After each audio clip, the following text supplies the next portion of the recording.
Bonjour, je suis Victor de Hédingrand, je suis hépatologue au CHU de Bordeaux et aujourd'hui nous allons parler des hémoglobinopathies, de l'hémophilie et de l'hépatite C. Voici mes liens d'intérêt. Les hémoglobinopathies, ce sont des maladies génétiques de l'hémoglobine avec des anomalies qui touchent la partie protéique de l'hémoglobine. Il y a donc la thalassémie qui est une diminution de la synthèse d'hémoglobine et la drépanocytose qui est en fait une structure anormale de l'hémoglobine. On estime que le nombre de sujets porteurs hétérozygotes est d'environ 7% de la population. D'un autre côté, il y a les troubles de l'hémostase d'origine génétique. La plus connue est l'hémophilie, c'est une maladie par mutation des gènes du facteur 8 et du facteur 9.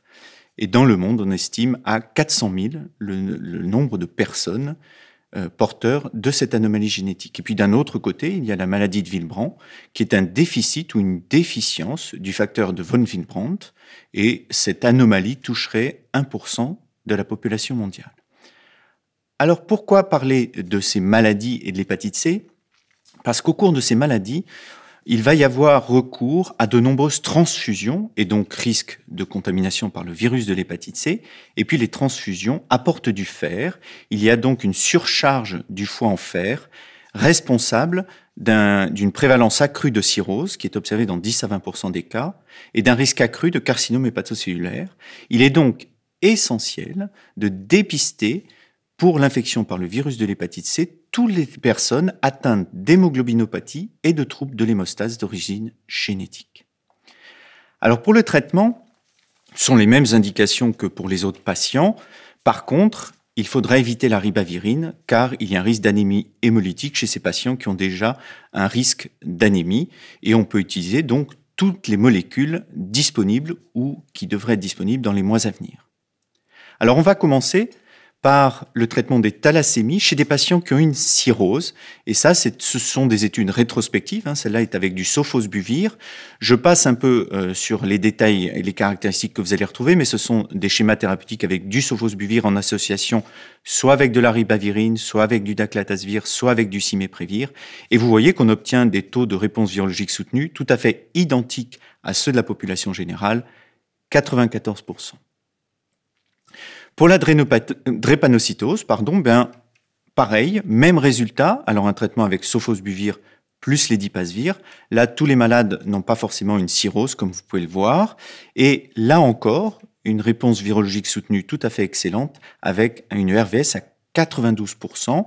Et dans le petit cadre en bas, vous voyez les effets indésirables qui sont tout à fait identiques à ceux observés chez les patients qui n'ont pas de maladie génétique. Pour les hémophiles, une étude là encore rétrospective, combinant le sofosbuvir, le lédipasvir et la ribavirine. Là encore, comme pour les précédentes études, un faible effectif de patients. Vous voyez que dans cette étude, 14 patients, avec 7% de malades cirrhotiques, c'est-à-dire un patient. Donc attention, très peu de malades cirrhotiques. Mais là encore, vous voyez que le taux de RVS est excellent à 100%. Notez bien que dans ce cas-là, aucun patient n'a eu un taux d'hémoglobine inférieur à 8,5. Alors maintenant, une synthèse de toutes les études de phase 2 et 3 de patients traités par sofosbuvir lédipasvir, donc c'est une étude rétrospective, pas d'effet indésirable particulier par rapport aux autres patients, et vous voyez sur les histogrammes que les taux de réponse virologique soutenue, quel que soit le génotype, sont excellents. Vous noterez cependant pour le génotype 3 que les taux de réponse virologique soutenue sont très bas, ce sont les barres bleu clair, mais là encore, c'était avec un schéma que nous n'utilisons plus, combinant sofosbuvir ribavirine pour des malades de génotype 3.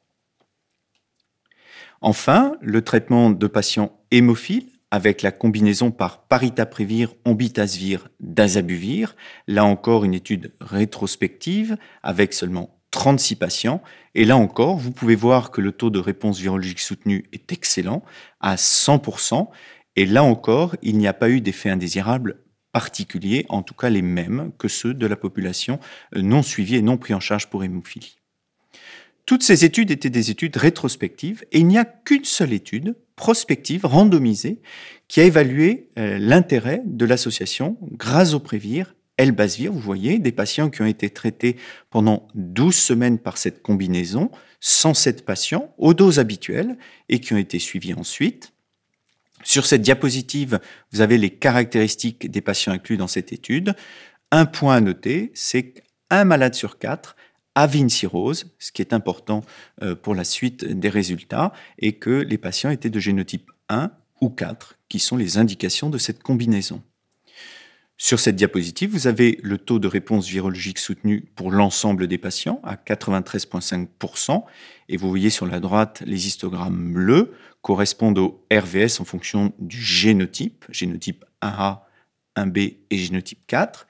Il faut noter tout en bas que le taux de réponse virologique soutenu était un peu meilleur pour les malades de génotype 1B que pour les malades de génotype 1A, ce qui est connu habituellement avec cette association thérapeutique. Alors, intéressons-nous dans cette population aux mutations de résistance à ce traitement. Vous voyez à gauche, l'histogramme bleu, que si les patients n'avaient pas de mutant NS5A avant traitement, 98% avaient une réponse virologique soutenue, c'est-à-dire quasiment tous les malades sauf un.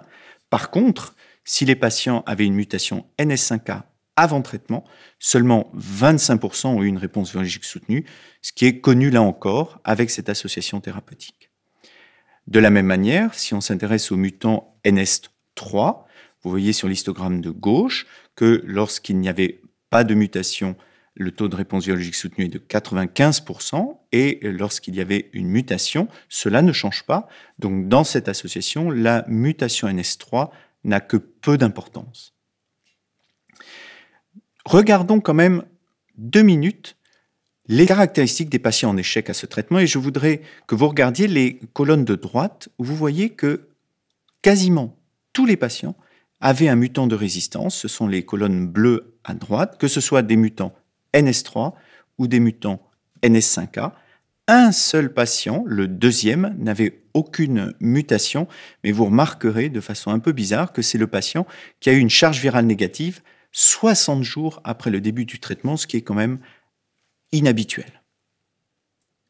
Les effets indésirables sont représentés sur ce tableau. Il n'y a aucune différence significative entre les deux groupes en ce qui concerne les effets indésirables, avec la même prévalence, la même sévérité.